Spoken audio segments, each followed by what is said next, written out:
Mummy papa मुझे माफ़ करना। मैं अपनी पत्नी से, अपने साली प्रियंका मिश्रा ज्योति से, अपने सास ससुर से, अपने साले से बहुत परेशान था। ये लोग वो मेरी पत्नी किसी दूसरे के साथ फंसी थी। जब मैं इन लोगों से बोलता था तो ये लोग मुझे जान से मारने की धमकी देते थे और मेरे बच्चों को जान से मारने की धमकी देते। ये लोग मुझे बहुत डराए, बहुत धमकाए कि मैं तुम्हें फंसा दूँगा, तुम्हारे परिवार वालों को फंसा दूँगा। इसलिए डर के मारे मैं अपनी जीवन लीला समाप्त कर रहा हूँ। बेंगलोर का अतुल सुभाष का केस आप सभी जानते होंगे। वो केस पूरे देश में चर्चा का विषय बना और किस तरीके से एक पुरुष के ऊपर प्रताड़ना दी जाती है, वो प्रताड़ित होता है, वो अत्याचार का शिकार होता है। तमाम पहलुओं पर उसके बाद से ही देश में चर्चा तेज हुई कि अब पुरुष आयोग का भी गठन किया जाए।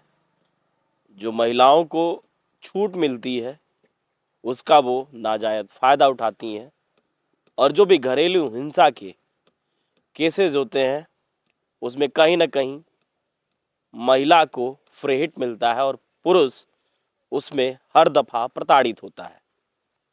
अतुल सुभाष केस का मुद्दा अभी गरमाया हुआ ही है, चल ही रहा है।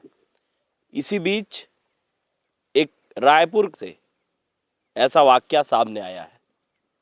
कल शाम को अचानक से एक वीडियो वायरल होती है जिसमें एक व्यक्ति जिनका नाम उदित राज मिश्र अपनी आप बीती बताते हैं किस तरीके से पत्नी उनको प्रताड़ित करती है, पत्नी के घर वाले प्रताड़ित करते हैं। जो भी आप बीती है वो आप वीडियो में सुनेंगे, वही वीडियो है।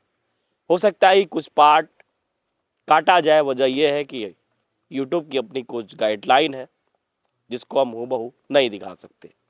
फिर भी उस वीडियो के काफ़ी भाग को आप देखिएगा और जो मैं नहीं दिखा पाऊंगा उसको मैं बकायदा बताऊंगा।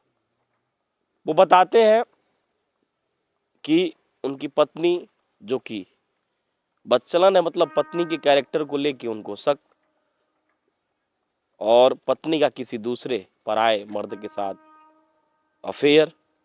जब वो इसकी शिकायत अपने ससुराल वाले यानी कि पत्नी के घर वालों से करते हैं, पत्नी के मायके वाले से, तो उल्टा पत्नी के भाई, पत्नी के माता पिता ही उदित राज पर नाराजगी जाहिर करते हैं और कहीं ना कहीं उदित राज ये भी कहते हैं कि मुझे जान से मारने की धमकी भी दी जाती है।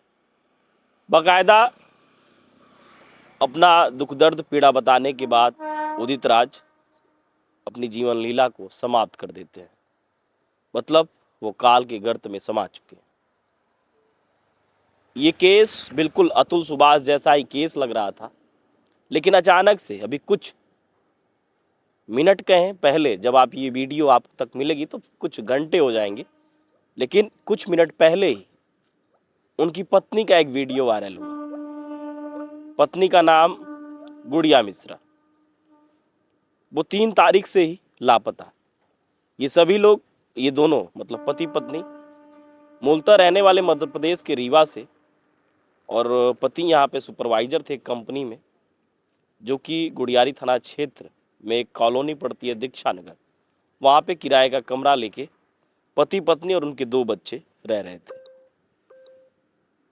पत्नी 3 जनवरी को ही लापता हो जाती हैं और पत्नी जब लापता होती हैं तो उससे पहले वो भी ये कैसे ही खुद के ही फ़ोन से खुद की एक वीडियो अपने बच्चों के साथ आप बीती के रूप में बताती हैं और कहती हैं कि मुझे खोजने मत आइएगा। अपने परिवार वालों से कहती हैं कि मुझे खोजने मत आइएगा, किसी रेलवे ट्रैक पर मेरी लाश मिल जाएगी, मेरे लाश को कुछ मत करिएगा, दाह संस्कार की ज़रूरत नहीं है, उसके पहले आप लोग उदित राज को जेल भेजिए।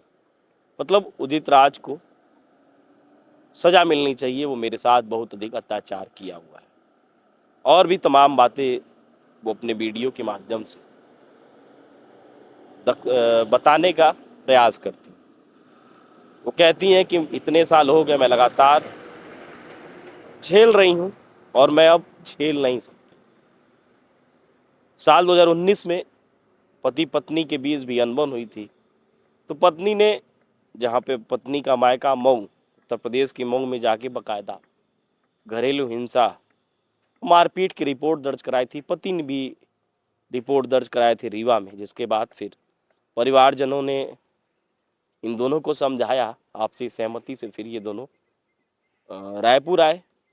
रायपुर में गुड़ियारी थाना क्षेत्र के अंतर्गत जो दीक्षा नगर मोहल्ला है, एक कॉलोनी है, वहाँ किराए के कमरा लेके रहना शुरू किए। पति किसी कंपनी में, किसी फैक्ट्री में सुपरवाइजरी का काम करता और पत्नी घर रहती, बच्चे स्कूल जाते और जो भी एक पारिवारिक ढांचा था सब कुछ ठीक ठाक चल रहा था। लेकिन सवाल ये है कि 3 तारीख को पत्नी लापता होती है, घर से चली जाती है। 6 तारीख को इनके पति यानी कि उदित राज मिश्र जाके एक रिपोर्ट दर्ज कराते हैं, जिसके बाद 7 तारीख को पत्नी का वीडियो कॉल आता है। वीडियो कॉल में बताती हैं कि मैं ठीक हूँ, लेकिन लोकेशन नहीं बताती कि मैं कहाँ पे हूँ।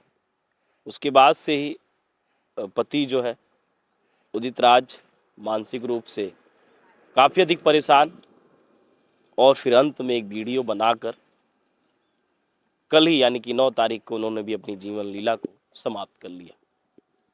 फिलहाल पत्नी की तलाश है कि पत्नी कहाँ है। घर वालों को इसकी सूचना दे दी गई है, घर वाले आ चुके हैं, अंतिम जो भी क्रियाकर्म है वो किया जा चुका है। लेकिन सवाल ये है कि क्या जो आपसी कलह था उसमें जान क्यों दे दिया? समझाया जा सकता था, पहले भी आप लोगों में तकरार थी तो उसको भी घर वालों की रजामंदी से, घर वालों के कह सकते हैं कि बीच बचाव से चीज़ें ठीक हुई थी। लेकिन अब उदित राज तो इस दुनिया में नहीं है, उनकी पत्नी जिंदा है कि नहीं है वो भी कुछ कहा नहीं जा सकता। आने वाले समय में 1-8 घंटे, 2-4 घंटे या फिर 1-8 दिन में हो सकता है कि पत्नी का कोई नया स्टेटमेंट भी सामने आए। आगे क्या होता है ये वक्त बताएगा, लेकिन कहीं ना कहीं जो लगातार सामाजिक जो ढांचा है, जो पारिवारिक ढांचा है, उसमें किस तरीके से लगातार पाश्चात्य सभ्यता या फिर यूं कहें कि जो पहले के समय की सामाजिक और पारिवारिक संरचना थी, पति और पत्नी का जो संबंध था, उसमें जो विच्छेद हो रहा है वो एक चिंताजनक है। लगातार घरेलू हिंसा के केसेस बढ़ रहे हैं। बहुत से ऐसे मामले हैं जहां पे पति की गलती न होने के बाद भी उसको घरेलू हिंसा का शिकार होना पड़ता है, उसके खिलाफ रिपोर्ट दर्ज होती है, उसको जेल होती है, उसके साथ साथ उसके परिवार को भी उसकी सजा को भुगतनी पड़ती है। और कई जगह ऐसा भी होता है जहां सच में महिलाओं के साथ उत्पीड़न होता है। फिलहाल इस मामले में आगे क्या कार्रवाई होगी वो वक्त की बात है। जो भी कार्रवाई है वो जारी है। पुलिस ने प्राथमिकी दर्ज करके कार्रवाई शुरू कर दी है। पत्नी की तलाश है। अब देखने वाली बात होगी कि वक्त के साथ इस मामले में क्या होता है। लेकिन ये चिंता की बात है कि जैसे जैसे टेक्नोलॉजी बढ़ रही है वो अब अभिशाप भी होती जा रही है। लोग एक वीडियो बनाते हैं, ये भी नहीं सोचते कि उनके पीछे उनके बच्चे हैं, उनका परिवार है, उसके बाद अपनी जीवन लीला को समाप्त कर देते हैं।